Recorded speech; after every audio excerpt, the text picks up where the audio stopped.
ఒక ప్లేట్ బిర్యానీ, ఒక చిన్న బిల్, ఒక డిలీట్ చేసిన ఎంట్రీ వేల కోట్ల స్కామ్ ను బయటపెట్టిందంటే నమ్మగలరా? హైదరాబాద్ లో ఓ ఫేమస్ బిర్యానీ రెస్టారెంట్ కి ఆదాయ పన్ను అధికారులు సాధారణ తనిఖీకి వెళ్లారు. లోపల కిటకిటలాడే జనాలు, టేబుళ్లు ఫుల్, పార్సిల్ కౌంటర్ వద్ద క్యూ. కానీ కంప్యూటర్ స్క్రీన్ పై కనిపిస్తున్న బిల్లుల సంఖ్య మాత్రం తక్కువ. అక్కడే మొదలైంది అనుమానం.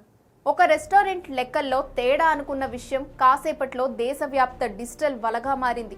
ఒకే బిల్డింగ్ సాఫ్ట్వేర్, ఒకే తరహా డిలీషన్ ప్యాటర్న్. ఆ డేటా ట్రేస్ చివరకు వేల కోట్ల రూపాయల కుంభకోణాన్ని చూపించింది. బిర్యానీ బిల్లుల నుంచి మొదలైన ఈ దర్యాప్తు దేశవ్యాప్తంగా దాదాపు 70,000 కోట్ల రూపాయల మేర దాచిన టర్నోవర్ను వెలికితీసే స్థాయికి వెళ్ళింది. ఒక డిలీట్ చేసిన బిల్ దేశంలోనే అతిపెద్ద డిజిటల్ పన్ను దర్యాప్తుకు నాంది పలికింది. ఇంతకీ ఇది ఎలా సాధ్యమైంది? ఈ స్కామ్ వెనుక ఉన్న అసలు కథేంటి?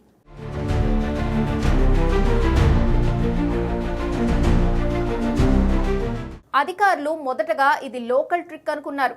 క్యాష్ బిల్లులు కొన్ని తీసేసి ఉండొచ్చని భావించారు. కానీ అన్ని అవుట్లెట్లు ఒకే సాఫ్ట్వేర్ వాడుతున్నాయని తెలిసిన క్షణం కేసు దిశ మారిపోయింది. ఆ సాఫ్ట్వేర్ బ్యాక్ ఎండ్ సర్వర్లు అహ్మదాబాద్ లో ఉన్నట్టు గుర్తించారు. అక్కడ నుంచి దాదాపు 1,00,000కు పైగా రెస్టారెంట్ల బిల్లింగ్ డేటా ఆనవాళ్లు బయటపడ్డాయి. మొత్తం డేటా పరిమాణం సుమారు 60 టెరాబైట్లకు చేరింది. హైదరాబాద్ లోని డిజిటల్ ఫోరెన్సిక్ ల్యాబ్ లో అధికారులు డిలీట్ చేసిన బిల్లులను తిరిగి బ్యాకప్ చేయడం ప్రారంభించారు. కంప్యూటర్లో బిల్ తీసేసిన సిస్టంలో చిన్న చిన్న డిజిటల్ గుర్తులు మిగిలిపోతాయి. ఆ గుర్తులను ఆర్టిఫిషియల్ ఇంటెలిజెన్స్ టూల్స్ సహాయంతో విశ్లేషించారు. అప్పుడు బయటపడిన లెక్కలు భారీగా ఉన్నాయి. గత 6 సంవత్సరాల్లో ఈ సాఫ్ట్వేర్ వాడిన రెస్టారెంట్లు కలిపి సుమారు 2,43,000 కోట్ల రూపాయల విలువైన బిల్లులు జనరేట్ చేసినట్టు రికార్డులు చూపించాయి. అందులో 13,000 కోట్ల రూపాయల విలువైన బిల్లులు రికార్డ్ చేసిన తర్వాత డిలీట్ చేసినట్టు గుర్తించారు.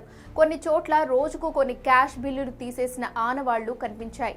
మరికొన్ని చోట్ల ఒకేసారి 10 నుంచి 30 రోజుల వరకు మొత్తం ట్రాన్సాక్షన్ బ్లాక్స్ తొలగించినట్లు కనిపించింది. రాష్ట్రాల వారీగా చూస్తే కర్ణాటకలో దాదాపు 2,000 కోట్ల రూపాయల మేర డిలీట్ చేసిన లావాదేవీలు గుర్తించారు. తెలంగాణలో సుమారు 1,500 కోట్లగా ఉంది. తమిళనాడు, మహారాష్ట్ర, గుజరాత్ కూడా పెద్ద మొత్తాల్లో ఉన్నాయి. ఆంధ్రప్రదేశ్, తెలంగాణలో 3,734 పాన్ నెంబర్లను ప్రత్యేకంగా పరిశీలించగా 5,000 కోట్లకు పైగా దాచిన అమ్మకాలు బయటపడ్డాయి. కేవలం 40 రెస్టారెంట్ల నమూనా పరిశీలనలోనే 400 కోట్ల రూపాయల మేర అప్రకటిత టర్నోవర్ కనిపించింది. కొందరు వ్యాపారులు దాదాపు 25% అమ్మకాలను ప్రకటించలేదని విశ్లేషణ చెబుతోంది.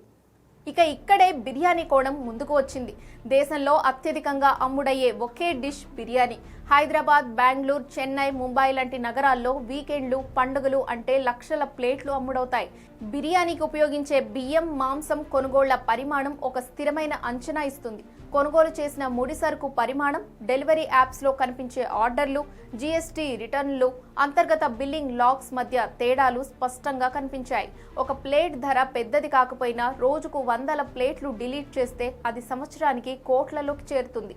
ఇక పరిశీలనలో మరో విషయం బయటపడింది.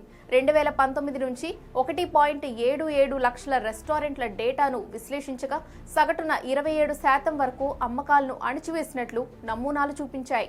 మొత్తం కలిపితే దాదాపు 70,000 కోట్ల రూపాయల టర్నోవర్ దాచినట్టు అంచనా. దీనివల్ల ప్రభుత్వానికి వేల కోట్ల రూపాయల పన్ను నష్టం జరిగి ఉండొచ్చని అధికారులు భావిస్తున్నారు. ఇలా ఒక రెస్టారెంట్లో కనిపించిన చిన్న లెక్క తేడా దేశవ్యాప్తంగా డిజిటల్ పన్ను దర్యాప్తుకు దారితీసింది.